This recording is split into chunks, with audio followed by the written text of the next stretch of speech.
স্ক্রিনে শেয়ার করব। ছবি তো দেই না এখন ওইটার। দাঁড়াও, ছবি দিচ্ছি আমি।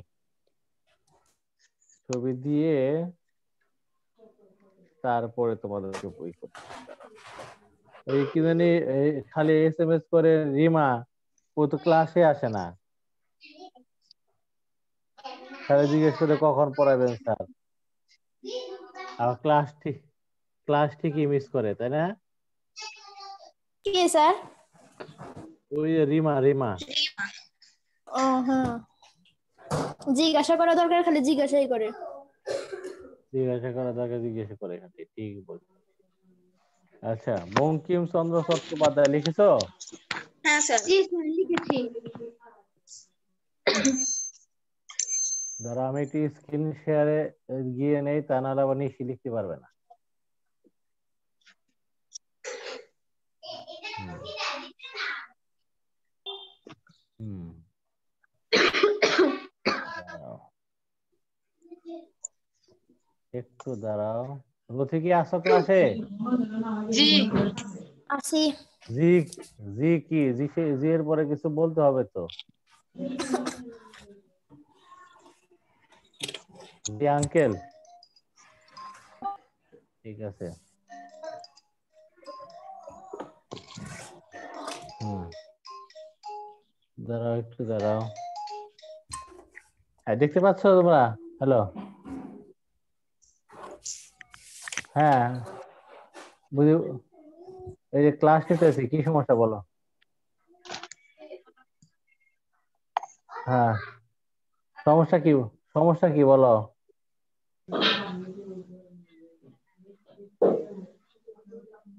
হ্যাঁ। ও, হবে, আমি তো পাঠাইছি। ঠিক আছে, ওকে। ওকে, ঠিক আছে। আচ্ছা, আর লেখো তো জন্ম মৃত্যু তো এখানে আছেই। লেখো, ওর নামটা আগে লিখে নাও, তারপরে লেখো 26শে জুন 1838। স্যার মৃত্যুবরণটা খুঁজে পাচ্ছি না তো। মৃত্যুবরণ আমি খুঁজে দিবনি, আগে এটা লেখো। লিখেছি। এটা কি লিখেছো? খালি আহ, মাস আর সাল লিখবো নাকি ওই মাসেরটাও লিখবো? 26শে জুন 1838 এটা লেখো। পুরাটা তাহলে লিখবো স্যার? হ্যাঁ, আচ্ছা। 26শে জুন 1838। ঠিক আছে। জি স্যার। আচ্ছা, আর মৃত্যুবরণ লেখো। দাঁড়া, মৃত্যুবরণ কোথায়? মৃত্যুবরণ লেখা হলো, মৃত্যুবরণটা একটু খুঁজে নেই। তোমরা কি এর নাম আগে শুনছো? স্যার নাম শুনছি। হ্যাঁ নাম শুনছি স্যার। রথি? নাম রথি অনেকবারই শুনেছো? শোনা স্যার। জি আমি কোথায় শুনছো? শুনছি। এটা কি ওনার কি লেখা পড়েছো তুমি, বলো কোন ক্লাসে?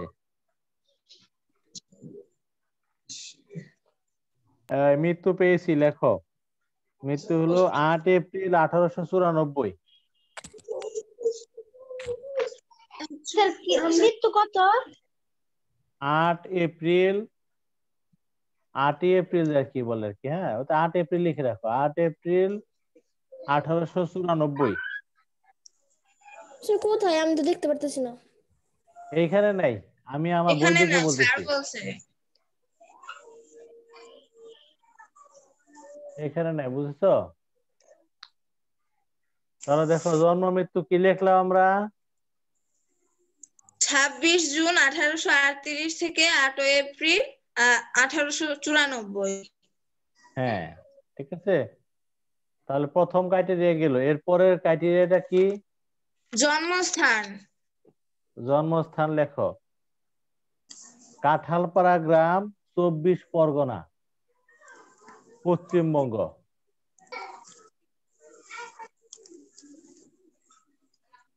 এই নামটা অনেক ইম্পর্টেন্ট। এই যে কোথায় জন্মগ্রহণ করে, এই জন্মস্থানটাও তোমার BCS পরীক্ষাতে আসছে। মানে অন্যান্য পরীক্ষাতেও তো আসতে পারে। জন্মস্থানের তারিখটা এই যে 2 নম্বরটা লেখা আছে, কোথায় জন্ম? কাঁঠালপাড়া। জুম করে নাও, দেখা যায় না লেখাটা। জুম করে নাও, জুম করে নাও। আমার স্যার এখান থেকে ক্লিয়ার জুম না, ক্লিয়ার না। জুম আরো থেকে দেখি। লেখো কাঁঠালপাড়া গ্রাম। কাঁঠাল ছিল না, আম কাঁঠাল, চিনি তো স্যার, এই কাঁঠালপাড়া গ্রাম 24 দেখেছো? পরগনা।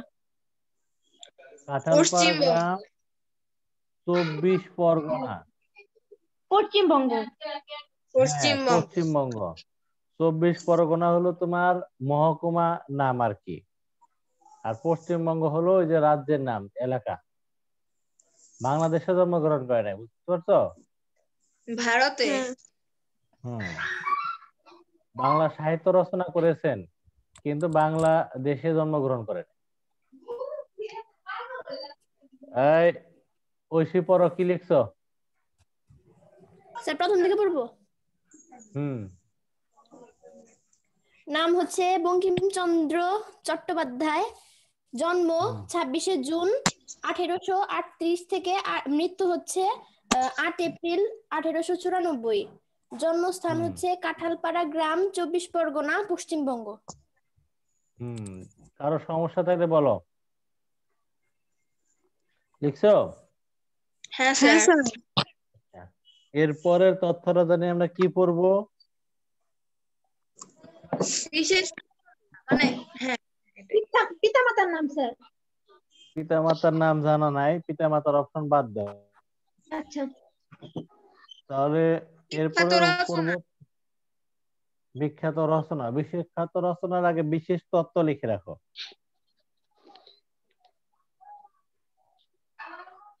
স্যার কি লিখবো? বিশেষ তথ্য বা তত্ত্ব, হ্যাঁ। স্যার যে উপাধি। ও আচ্ছা, উপাধি, উপাধি, হ্যাঁ উপাধি আছে তাই না? ওই লেখো। উপাধি একটু পরে বলতেছি নিশি, হ্যাঁ। বিশেষ তত্ত্ব বিশেষ লেখো। তথ্য। হ্যাঁ, বাংলা উপন্যাসের জনক। বাংলা উপন্যাসের জনক। জনক। দাঁড়া, উপাধিটা একটু পরে এনে দিতেছি, ভুলে গেছি। আমার আরেকটা বই যে আছে ওইটা কথা ভুলে গেছি। দেখেছো? হ্যাঁ স্যার। হ্যাঁ স্যার। আচ্ছা, তারপরে দেখো, দেখো খেয়াল করো। আমরা কিন্তু আহ উপন্যাসের জনক হিসেবে পেলাম কাকে? বঙ্কিমচন্দ্র বঙ্কিমচন্দ্র চট্টোপাধ্যায়কে, তাই না? চট্টোপাধ্যায়। হ্যাঁ এই যে স্যার। সার্থক, সার্থক উপন্যাস কে লিখেছে বাংলা সাহিত্যে প্রথম? আগে যে মাইকেল পড়াছিলাম। মধুসূদন দত্ত। মায়া মাইকেল মধুসূদন দত্ত লিখছে। মাইকেল মধুসূদন। হ্যাঁ, তোমার বঙ্কিমচন্দ্র শুরু করেছেন, কিন্তু ভালো মতো একদম লেখাটা লিখতে পারে নাই। বাংলা সাহিত্যের ভালো মতো, জনক। হ্যাঁ বাংলা ভালো, হ্যাঁ। আহ, উপন্যাস লেখা শুরু করেছিলেন প্রথম বঙ্কিম, বাংলা সাহিত্যের মধ্যে, হ্যাঁ। কিন্তু অত ভালো উপন্যাস লিখতে পারেন নাই, হ্যাঁ। হ্যাঁ। আচ্ছা, হুম। ঠিক আছে। তারপরে বলছিলাম জানি কি লেখো, এই যে, ও সরি, মাইকেল তো নাটকের জনক, সার্থক নাটক, তাই না? এটা তো উপন্যাস। হ্যাঁ স্যার। একটু কনফিউশন হয়ে গেছে, ঠিক করে নাও। প্রথম, হ্যাঁ, তো উপন্যাসের জনক কে? বঙ্কিমচন্দ্র চট্টোপাধ্যায়, ঠিক আছে। আচ্ছা, হ্যাঁ হ্যাঁ। এবারে, এবারে যেভাবে লেখো, আমি যেভাবে লিখেছি, তোমরা আরো সুন্দর করে লেখো, তো আমার মতো বিশ্রী করে লেখো না। এই দেখো, প্রথম সার্থক উপন্যাস, তারপরে এখানে লেখো সেটার নাম কি? দুর্গেশ নন্দিনী। নন্দিনী। কত সালে প্রকাশিত হয়? 1865 সালে। সালে। 1865 সালে, হ্যাঁ।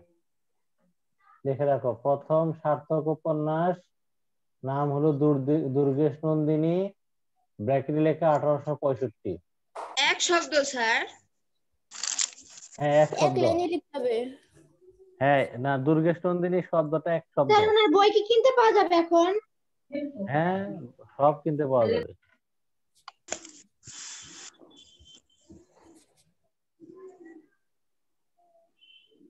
লিখেছো? হ্যাঁ স্যার। তারপরে লাইনে লেখো বাংলা সাহিত্যের প্রথম রোমান্টিক উপন্যাস নাম কি? কপালকুণ্ডলা। কপালকুণ্ডলা। এটা প্রকাশিত হয়েছে 1866 খ্রিস্টাব্দে।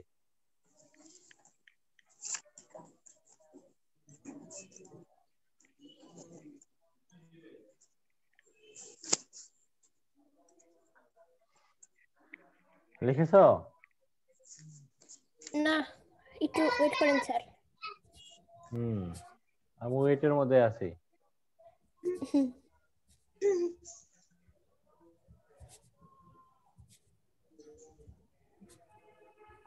স্যার লেখা শেষ। ওকে, তারপরে জয়রে কি লিখছো? হ্যাঁ, এই যে এই লাইনটা খুব ইম্পর্টেন্ট, এই লাইনটাও লিখে রাখো। এই লাইনটা অনেক জায়গায় আসে। এটা নিচে দাগ দিয়ে রাখবো, লিখবো। হ্যাঁ হ্যাঁ হ্যাঁ, এটা একটা গল্পটা বলে রাখি এরকম, হ্যাঁ, বুঝতে মনে রাখতে সুবিধা হবে। ওই এই এসে একটা ছেলে বনের ভিতরে গেছে, বনে বনে গিয়ে সে পথ, তার বন্ধুরা তাকে নৌকা থেকে নামিয়ে দিছে যে বন থেকে কিছু কাঠ নিয়ে আসার জন্য। পরে সে কাঠ আনতে গিয়ে, সে যখন কাঠ আনতে গেছে তখন ওই নৌকার পাশে বাঘ চলে আসছে। তো বন্ধুরা মনে করছে বাঘে ওই বন্ধুরা খেয়ে ফেলাইছে, এই জন্য ওরা ওরে রেখা চলে আসছে, বুঝছো, বনের ভিতরে। তো বনের ভিতরে যদি মানুষ যায়, গহীন বনের ভিতরে, সেখানে তো ভয়ে এমনি শেষ, তাই না? হ্যাঁ ওই বনের ভিতরে যখন এলোমেলো হয়ে হাঁটতেছে, দৌড়াইতেছে, তখন পিছন থেকে কোনো মেয়ে বলছে যে পথিক তুমি কি পথ হারাইছো? বুঝতে পারছো? জি স্যার। হ্যাঁ স্যার। এইটা এটা সেই ডায়লগ। আচ্ছা, এরপরে আমরা আসি, বড় হয়ে তোমরা উপন্যাসটা পড়ো, আমরাও পড়ি নাই কিন্তু শুনছি সুন্দর উপন্যাস। আচ্ছা, এরপরে দেখো বিখ্যাত একটা লাইন আমরা মাঝে মাঝে বলি, তাই না? এই লাইনটা, তুমি অদম, হ্যাঁ, তাই বলি আমি উত্তম হইব না কেন, এই লাইনটা বলি না আমরা? হ্যাঁ হ্যাঁ স্যার। এবং এটা ভাব সম্প্রসারণেও আসে। তো এই লাইনটা কে লিখেছেন?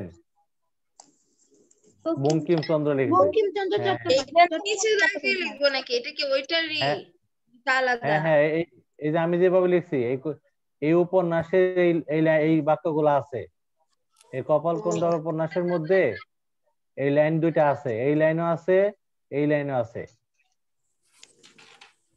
তুমি অদম তাই বলিয়া, তুমি অদম তাই বলিয়া আমি উত্তম হইব না কেন। হ্যাঁ, এটা ভাব সম্প্রসারণের মধ্যে দেখবো অনেক জায়গায় আসছে।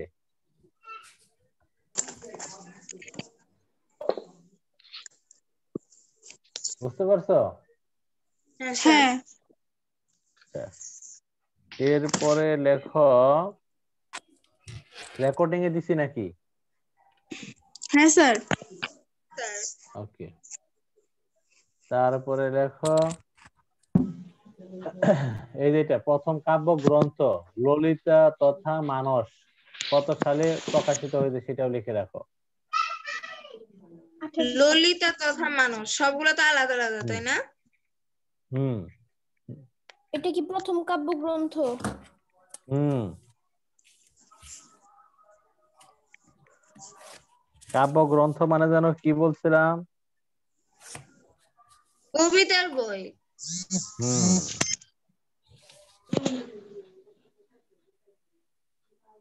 কিন্তু স্যার উপন্যাস মানে কি, এটা তো বলেন নাই। এটা গল্প উপন্যাস মনে মানে হয়। নাটক, আরো কিছু সংজ্ঞা কাইটে দিয়ে আছে। ওই বড় ধরনের একটা গল্প সাহিত্য, জীবনের কোন ঘটনা, পরিপূর্ণ ঘটনা ফুটে ওঠে, এটা বড় নাটকের চেয়ে বড় আর কি। নাটক যেমন ছোট ছোট ভার্সনে থাকে, আর এটা অনেক বড় ভার্সনে থাকে। বিস্তারিত সবকিছু দেওয়া থাকে। হ্যাঁ হ্যাঁ, আচ্ছা, আরো কিছু সংজ্ঞা আছে, পরে বাংলা স্যারের কাছে জেগে যায় না নি। আচ্ছা, এরপরে লেখো এই যে এটা এটা নিচে কি এটা লিখবো? এটা একসাথে। হ্যাঁ হ্যাঁ আমি যেভাবে লিখছি বঙ্গদর্শন 1872 খ্রিস্টাব্দে বঙ্কিমের সম্পাদিত পত্রিকা। 1872 হুম 1872 খ্রিস্টাব্দ।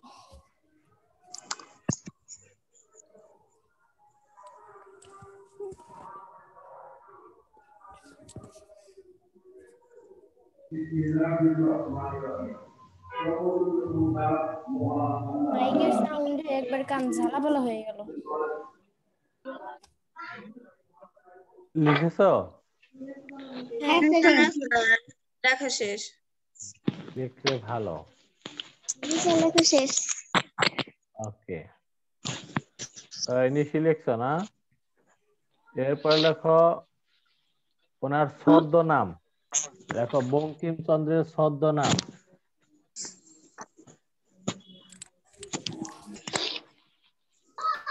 ছদ্মনাম, ছদ্মনাম বুঝো?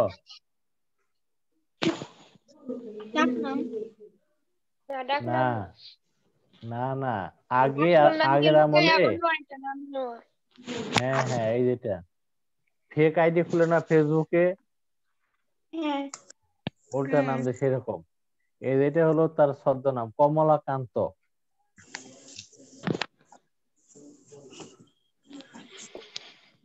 এটা কি ওনার ফেক নাম?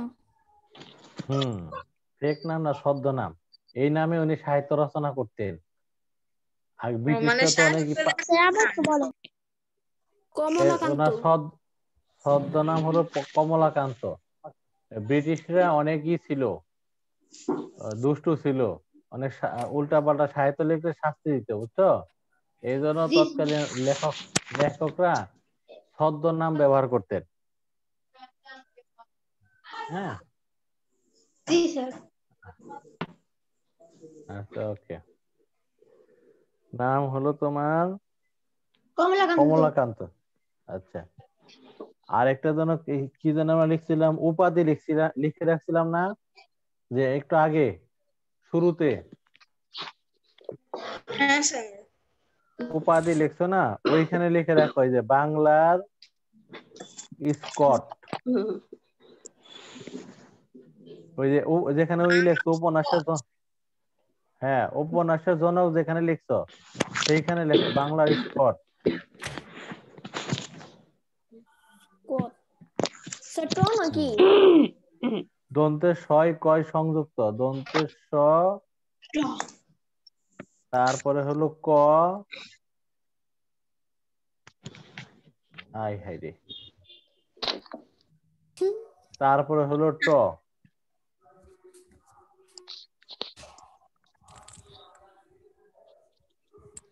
বুঝতে পারছো? হ্যাঁ স্যার। আচ্ছা ওকে, দেখো বাংলার স্কট কেন বলা হয়েছে এটা একটু বলে দেই। তোমার এই স্কট নামের একজন লোক ছিলেন ইংল্যান্ডের। হ্যাঁ তিনি ওই সাহিত্যও লিখতেন, আবার ওই যে উকিল আছে না, আইনজীবী, এরকম কাজও করতেন। তো বঙ্কিমচন্দ্র এরকম ছিলেন, তিনি সাহিত্য রচনা করতেন আবার কি ওকালতিও করতেন। এই জন্য তার আচরণটা স্কটের সাথে মিল আছে বিদায় তাকে কি বলা হয় বাংলার। স্কট। তারপর আরেকটা লিখে রাখো অবলিক দিয়ে, সাহিত্য সম্রাট, একসাথে সাহিত্য সম্রাট।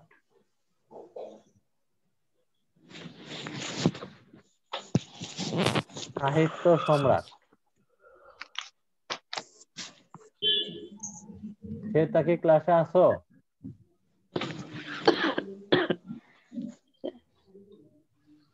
তুমি কি আগের ক্লাসগুলো দেখেছো সেটা?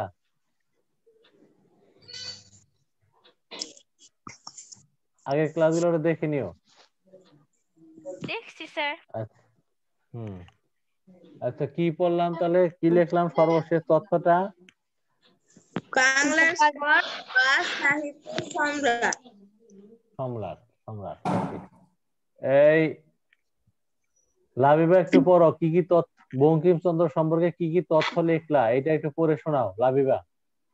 আচ্ছা, বঙ্কিমচন্দ্র চট্টোপাধ্যায় জন্ম 26শে জুন 1838 অথবা 13ই আষাঢ় 1245, মৃত্যু 8ই হুম এপ্রিল 1894। তারপরে হুম জন্মস্থান পশ্চিমবঙ্গে 24 পরগনা, কাঁঠালপাড়া গ্রাম, 24 পরগনা, হুম, পশ্চিমবঙ্গ।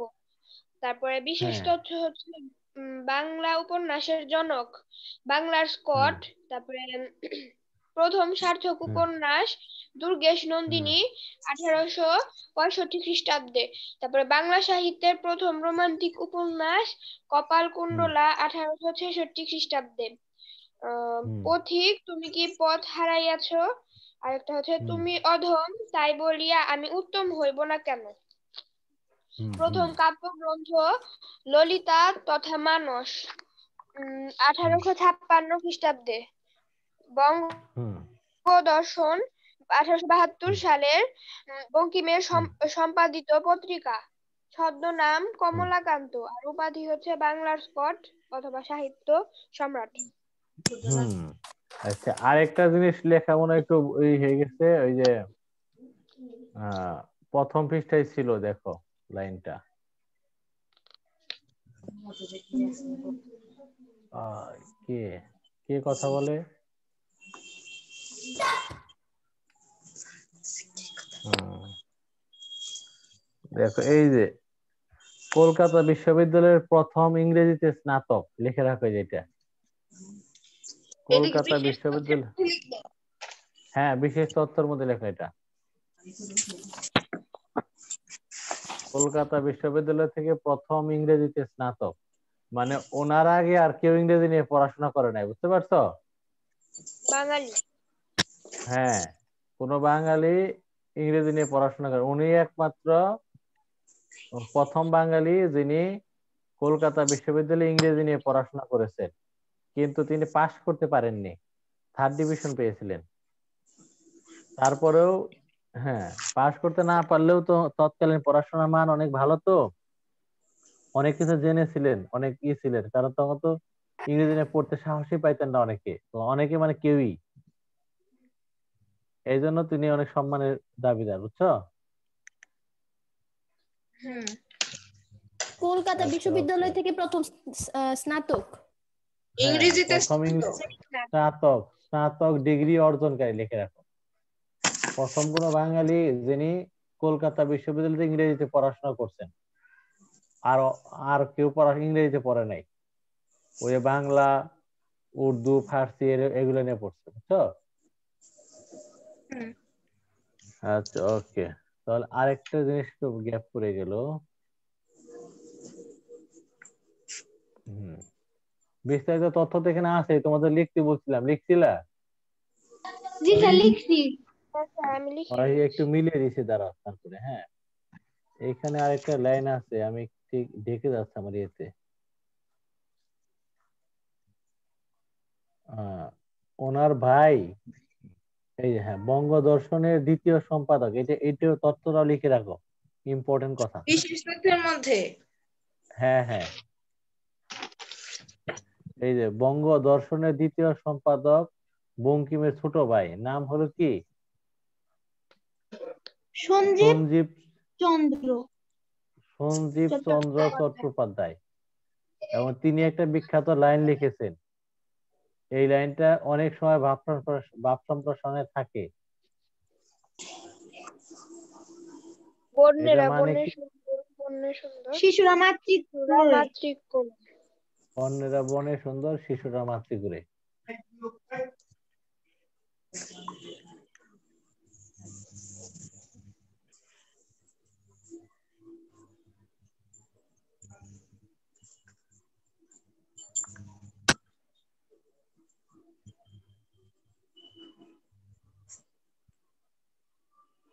হুম,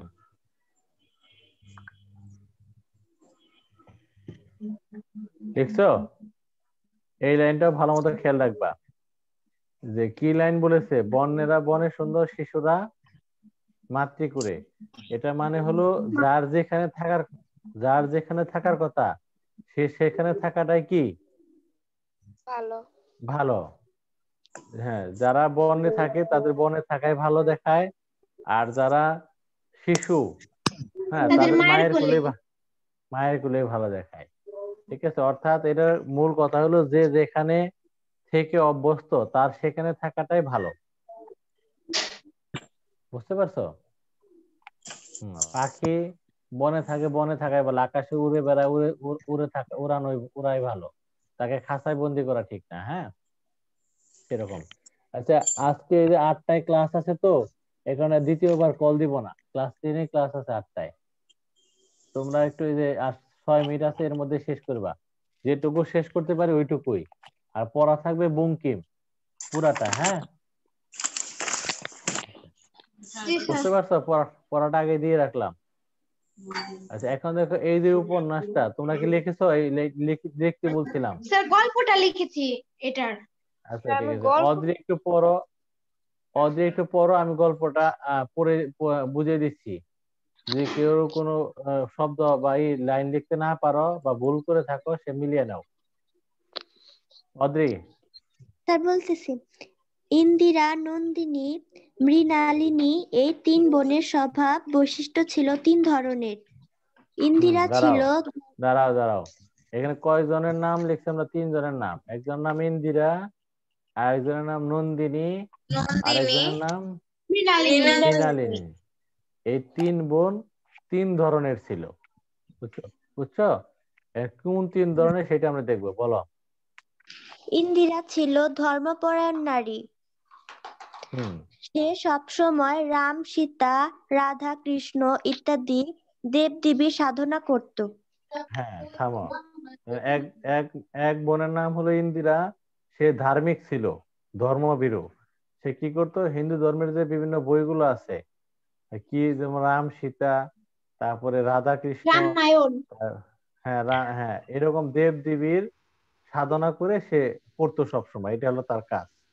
তারপরে এটা পড়তে হবে না, তারপরে যাও, এটা পড়ে নিও। হ্যাঁ, তারপরে একদিন রাজ সিংহ একদিন তার হুম, রাজ সিংহ তার দুর্গে হ্যাঁ, নন্দিনীকে নিয়ে হাতে অঙ্গপ্রিয় অঙ্গপ্রিয় প্রিয় অঙ্গপ্রিয় প্রিয় ও প্রিয় ও বৈর, হ্যাঁ বৈর, হ্যাঁ দীর্ঘিকার অঙ্গপ্রিয়, হ্যাঁ অঙ্গপ্রিয় ও, প্রিয় না, হ্যাঁ কুণ্ডল পরিয়ে প্রিয় প্রিয়, প্রিয়। হ্যাঁ হ্যাঁ অঙ্গপ্রিয় ও কপালে কুণ্ডল পরিয়ে পরস্পর যুগলবন্দী হয়। ঠিক আছে?